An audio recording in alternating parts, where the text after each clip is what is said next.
Question commentaire, the honourable member for Red Deer Lacombe. Well, thank you, Mr. Speaker. I want to thank my colleague for his excellent speech and the work that he does on the ethics file. He's doing yeoman service on behalf of all Canadians. Everybody who pays taxes in this country owes a debt of gratitude to the Conservative Party of Canada for the hard work that we're doing to protect the interests of taxpayers from this particular government. But I think the burning question that everybody wants to know is, does my colleague know who the other Randy actually is?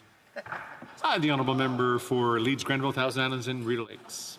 Well, I appreciate the question from the honourable member for Red Deer Lacombe. He's been here a long time. He's seen a lot of Liberal scandals. And just like in the Green Slush Fund case, which, of course, government officials have even themselves described as sponsorship-level scandal, that's the last one that took down a Liberal government. It's no wonder that they don't want to release the documents in the billion-dollar Green Slush Fund. In this case, a scandal that exposes the Liberal minister from Edmonton Centre and his practices in cabinet that are obviously unacceptable to Main Street Canadians.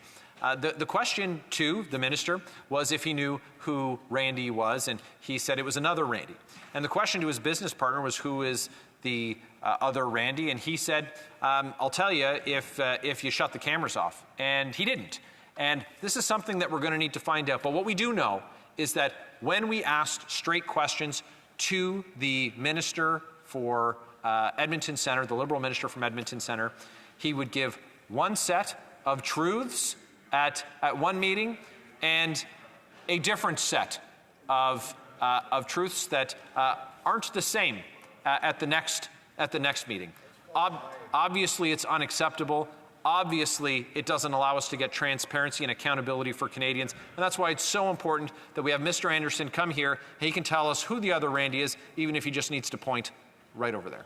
Now, we do have time for one quick exchange. The honourable member for King Vaughan.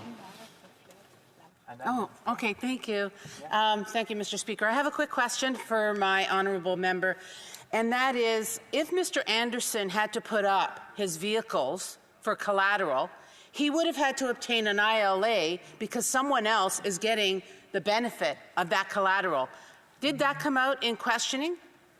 The honourable member for Leeds, Grenville, Thousand Islands and Rideau Lakes in 30 seconds. We have an example here where the Liberal minister from Edmonton Centre is in business dealings with someone who has a very shady and questionable reputation to be gentlemanly. That's my assessment of it.